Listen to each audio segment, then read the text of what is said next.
Bw'obeera wakisaba mbi toyita ku vidiyo eno gitambuze etukweka ku kampuni ya Atlas Impex Entinda.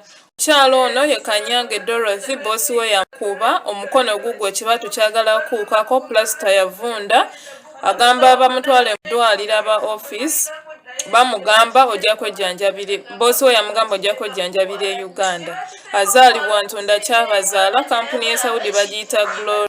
Bambi gwe wenna asobola ogitambuza gitambuza. Kalama TV kojamate Kanyange Dorothy gemanye ga kadamu oyo ali mu buzibu nga yeetaaga buyambi. Kanyange Dorothy kigambibwa ng'emuwulidde mu vidiyo awo nti nno ekibatu kye kigenda kubeera nga kikuukako bw'aba tafunye bujjanjabi. Yafuna obuzibu bw'atandika kubeera nga gye yali akola yafuna obuzibu ne mukama we n'amukuba. Bwe yamukuba omukono omugulaba baateekako bandage naye gutandise okuvunda. Awo we mulaba akantu ka bbulaaka akasaze. Kya bulijjo babboosi bano batera okukuba bakadaama kugamba kino ekintu kyafuuka nti boosi asobola okukuba tolina muddiza ate wayagalira wakubira. Ekintu nno kino kimenya mateeka lwa nsonga boosi tolina kubeera nga okuba kadaama. Kadaama alina right okubeera ng'akola mu nnyumba nga takubiddwa. Naye kirabise mu vidiyo zaffe nnyingi nga babboosi bava buvyeri najja n'akuba kadaama ku lw'ensonga ez'enjawulo ezibeera entuufu n'ezitali ntuufu. Naye ate ensonga ne bw'ebeera ntuufu gwe nga gwe mukama wa kadaama tulina lukusa lukuba kadaama oyo.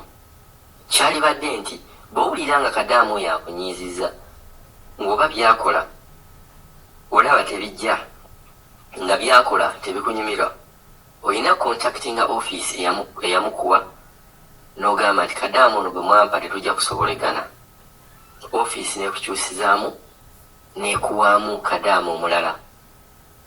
Tulabye nnyo bakadaama bangi be bakuba, najja n'amukuba n'amumenya omugongo n'amukuba kadaama n'atandika okulwala.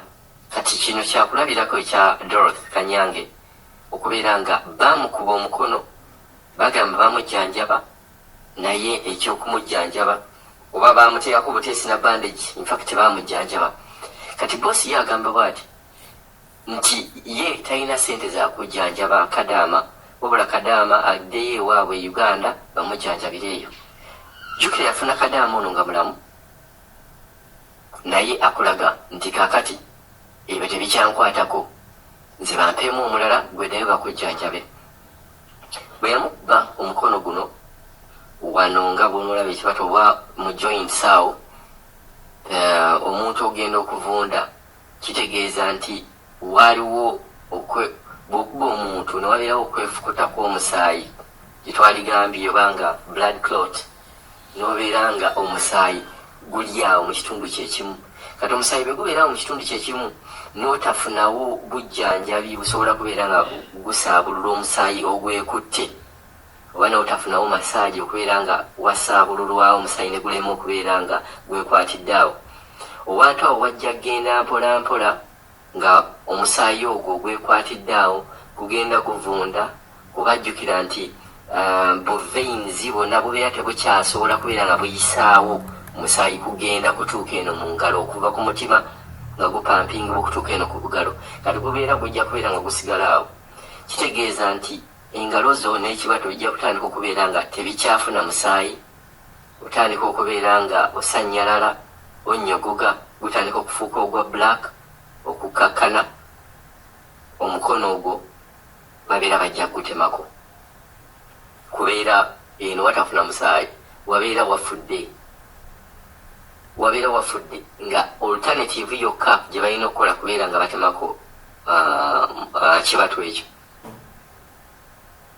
Tusaba kampani ey'Entinda gye bagambye okubeera nga eyanguyirwamu oba eyanguwamu nekontaktinga kampani gye mwasukuma omwana ono oba akadaama oyo abeere nga afuna obuyambi ate era ne tweyongera okugamba nti gavumenti ye Uganda yeyongera okubeera ng'eteeka kuninga gavumenti ye Saudi Arabia oba gavumenti z'Abawarabu zonna bakadaama gye bagenda gye basayininga contract okweyongera okukaatiza nti tewali kadaama yenna alina okukubwa ate wabeerengawo n'ebibonerezo Abawarabu bano nabo bye bafuna nti omuntu ajja kuva buvi eri okuba omuntu tewali waddira bwali wuliddeko nti Omuwarabu yakola bwati ne bwati ne bwati bamukola ekintu bwe kiti ne bwe kiti tekiriyo.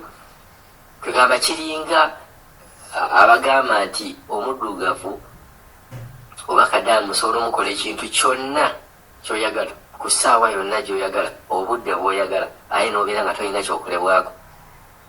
Bwe tunaagenda mu mbeera ng'eno ebintu binagenda kubeera nga byeyongera naye tulina okubeera nga tumanyi oba bagbosi balina okuba nga bamanyi nti kadaama baba batakoledde mwesonyiwe genda ku office bakuwemu omulala.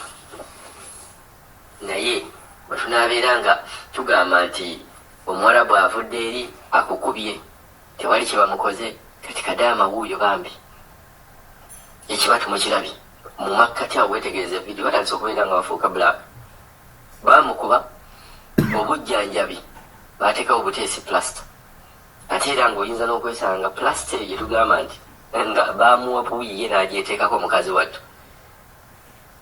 kati gwolowooza wejjanjaba naye atuyinza okwesanga ate weeyongera kukola ki kwerumya kuba bw'oddira plasita eyo omukono bagukubye guzimbye n'oddira plasita n'ogisiba kati wano wennyini wabadde weefukusa omusaayi wagenda kubeera weeyongera kukwata bukwasu ng'omusaayi gukwata ng'era tegutambula fuba oba otaddeko bandage nga toyina bumanyirivu mu kuteekako bandage ng'ezo toyina bumanyirivu kubeera ng'oteekako bandage gwe n'omala gagiteekako n'olowooza nti kyokoze kyekituufu wabula kyokoze kiyinza okubeera nga ate kyeyongera kubeera nga kikutuusaako bulabe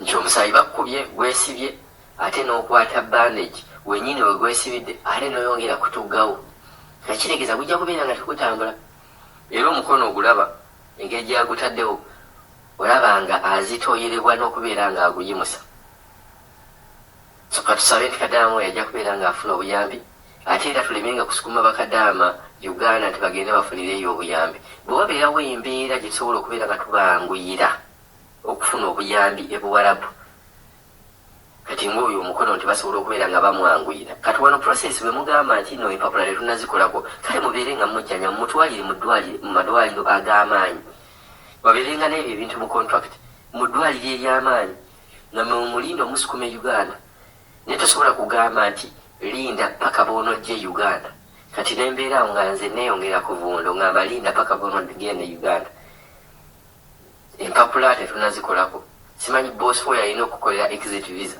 ate boss yennyini alina okukolera exit visa ate boss yennyini atanjagala yennyini ate yeyankuba kati omuntu eyankuba atanjagala kitegeeza ajja kuba talina na budde bwange bwakunyanguyira kubeera nga ankolera ku bipapula byange ebinsiza Uganda ate ne Buwarabu tetugendayo tukuba natuza Uganda atugendayo kola kigamba abe bali nkuba ndikomawo si ye point ebe tututeyo tubeera tugenze kukola mu mirembe bwemba sikunyumidde mu nnyumba yo nta njagenda mu nnyumba endala osanga abaliyo bo bajja kunyumira enkola yange.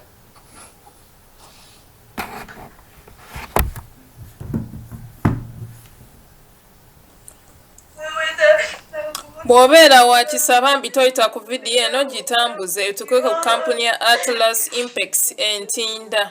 Mukyalo ono ye Kanyange Dorothy boosi we yakuba omukono gugwe ekibatu kyagala kuukako plasita yavunda agamba bamutwale mu ddwaliro aba office bamugamba ojja kwejjanjabire boosi we yamugamba ojja kwejjanjabira e Uganda.